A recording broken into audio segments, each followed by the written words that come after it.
Sœurs et frères, nous aurions beaucoup de choses à dire sur cette parole que nous venons d'entendre. Mais la première chose qui aujourd'hui m'impressionne, c'est de voir combien Jésus s'attaque violemment à ceux qui attachent à leur personne plutôt qu'à lui. Vous avouerez qu'ils en ramassent tout plein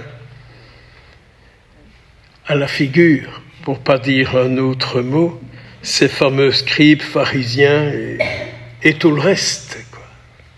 Et tout le reste. Ils attachent à leur personne et ils disent aux autres comment ils doivent faire. Ah, des spécialistes comme ça, il y en avait au temps du Christ et je pense encore aujourd'hui.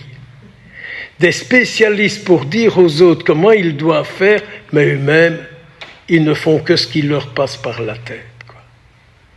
Et donc Jésus se rend bien compte que le discours de ces gens-là, mais ça fait un dégât terrible, ça fait du mal à ceux qui les écoutent et à ceux qui s'attachent à leurs paroles. Au fond, Jésus s'attaque à tous ceux, toutes celles qui finalement font du tort aux autres, parce qu'ils savent comment il faut faire. Et peut-être qu'aujourd'hui, dans notre Église, dans le peuple chrétien, il y a beaucoup d'hommes, de femmes qui savent comment il faut faire, quoi. Alors on voit ça de toutes sortes de manières. Il y a eu un temps dans la chapelle chez moi, il y avait des gens qui jetaient de l'eau bénite à terre. Heureusement, on ne peut plus en prendre, pour les âmes du purgatoire, il fallait mettre de l'eau bénite à terre, quoi. Alors j'avais beau leur dire, c'est moi qui nettoie, c'est moi qui cire, me semble. Tintin, on s'en fiche, quoi. Comme s'il suffisait de jeter de l'eau bénite sur le sol d'une église ou d'une chapelle pour libérer des âmes du purgatoire. Ou alors qu'ils vous disent, mais chaque Gloria Patri, il faut faire 3 signes de croix. Parlez-y, ça fait un peu de musculation, pourquoi pas, quoi. Vous voyez des pratiques comme ça qui, au fond, vont vous sauver, quoi. Et Jésus dit, arrêtez. Il n'y a qu'un seul sauveur, c'est le Fils de Dieu. Et il n'y a qu'une seule chose qui sauve. Et il le dit très bien, la justice, la miséricorde et la fidélité.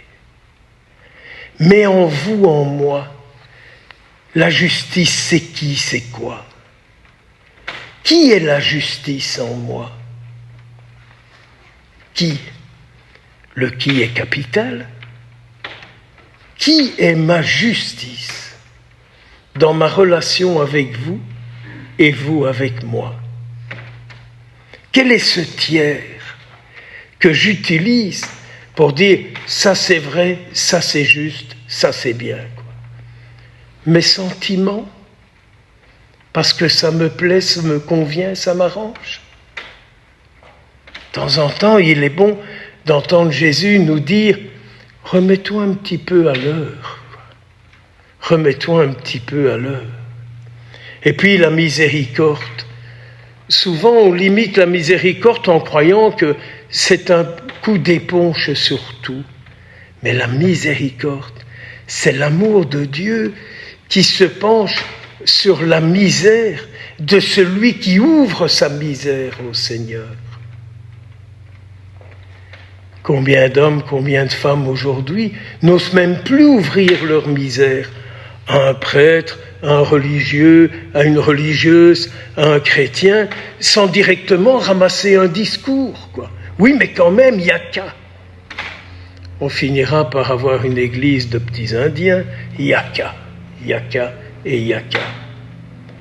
La miséricorde, n'est-ce pas l'accueil de celui qui souffre, de celui qui peine, et qui a besoin d'une parole sur sa misère, qui a besoin d'un mot qui lui fasse du bien, qui a besoin d'un sourire, d'un regard de compréhension.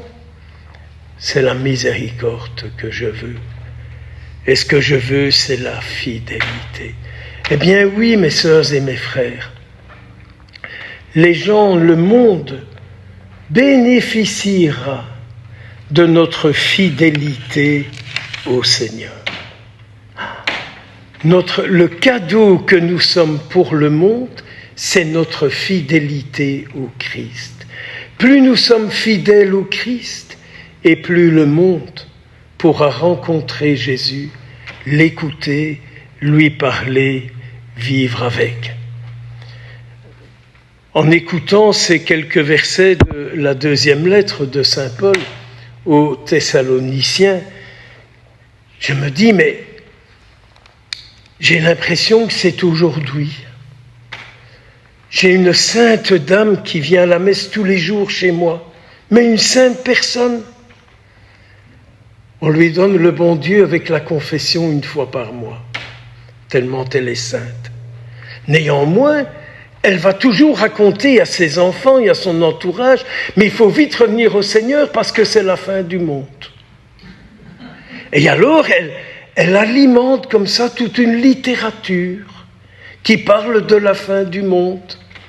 Et j'ai reçu sa fille pour le baptême de leur petit il y a quelques jours, et sa fille disait « Maman devient insupportable, elle ne sait plus parler que de Jésus et de la fin du monde. » Alors je disais à sa fille « Laissez maman dire et attachez-vous à Jésus.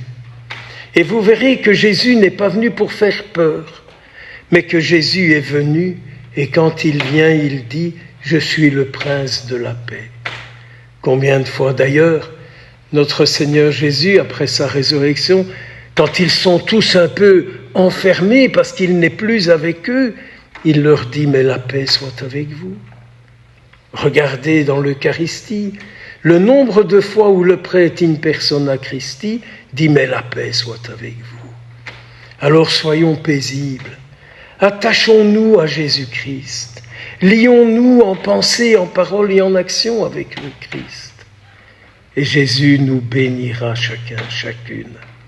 Car Jésus bénit celles et ceux qui s'attachent à lui, celles et ceux qui ont le souci de lui donner vie, de proclamer ce qu'il est, de le faire connaître, de le faire rencontrer.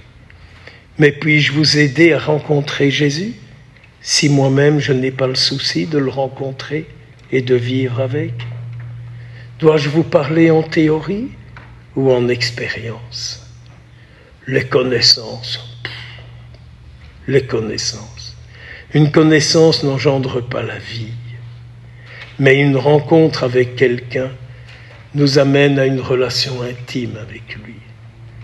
Prions le Seigneur, afin que notre vie soit une vie d'intimité avec lui, c'est-à-dire au plus intime de notre être, que Jésus soit vivant en toutes circonstances.